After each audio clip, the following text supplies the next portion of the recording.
Assalamualaikum warahmatullahi ta'ala wabarakatuh. Bismillah, alhamdulillah. Wassalatu wassalamu ala rasulillah. Wa ala alihi wa sahbihi wa man tabi'ahu wa wala. La hawla wa la quwata illa billah amma ba'd. Rabbi shrahli sadri wa yassir li amri wahlul 'uqdatam min lisani yafqahu qawli. Al-ayah sadaqallahul azim. Pada kesempatan kali ini saya akan menyampaikan sebuah pertanyaan.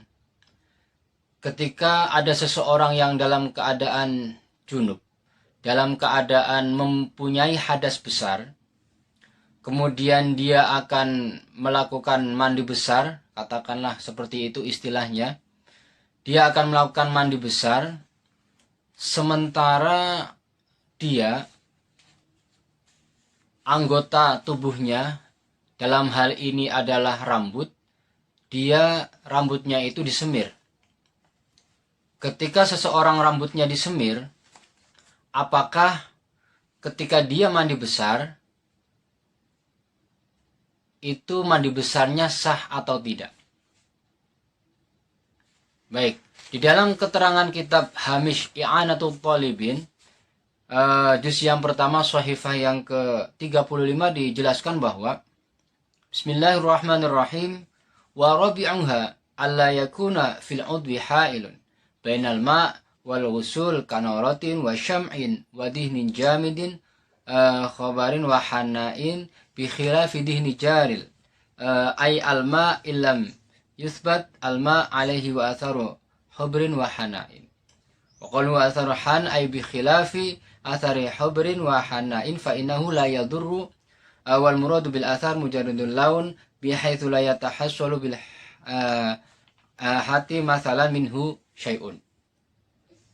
Dalam penjelasan yang terdapat di dalam kitab I'anatul Talibin ini disebutkan bahwa ketika seseorang akan membasuh sebuah anggota, dalam hal ini mandi besar begitu, maka seluruh anggota badan itu jangan sampai terdapat hail, jangan sampai terdapat penghalang. Artinya dalam hal ini, satu contoh, seseorang yang kemudian rambutnya disemir, rambutnya dicat atau diwarna, maka ketika seseorang tersebut zatiyah semir rambutnya itu masih melekat di rambut, maka ketika dia mandi besar itu tidak sah. Akan tetapi apabila semir rambutnya itu hanya tinggal bekasnya saja, hanya tinggal sisanya saja, zatiyahnya itu sudah tidak ada, maka itu mandi besarnya itu sah. Karena ketika orang yang mandi besar itu kemudian dia memakai semir rambut dan zatiyahnya itu menempel ke rambut, maka otomatis ketika dia mandi air itu tidak akan menempel di rambut karena terhalang oleh zatiyah semir tersebut. Berbeda kalau memang semir rambutnya itu hanya sisanya saja, hanya bekasnya saja, zatiyahnya itu sudah tidak ada, maka itu tidak masalah. Karena otomatis berarti ketika dia mandi, maka air tersebut itu menempel di anggota tubuh, dalam hal ini adalah rambut. Itu. Jadi kesimpulannya adalah bahwa semir rambut yang memang bisa mencegah keabsahan mandi besar itu adalah semir rambut yang memang sudah tidak ada zatiyahnya. Sedangkan kalau semir rambut yang zatiyahnya itu masih melekat di rambut, maka mandi besarnya itu tidak dikategorikan sebagai mandi besar yang sah. Solusinya bagaimana? Kalau memang rambutnya itu zatiyahnya masih menempel di rambut, ya maka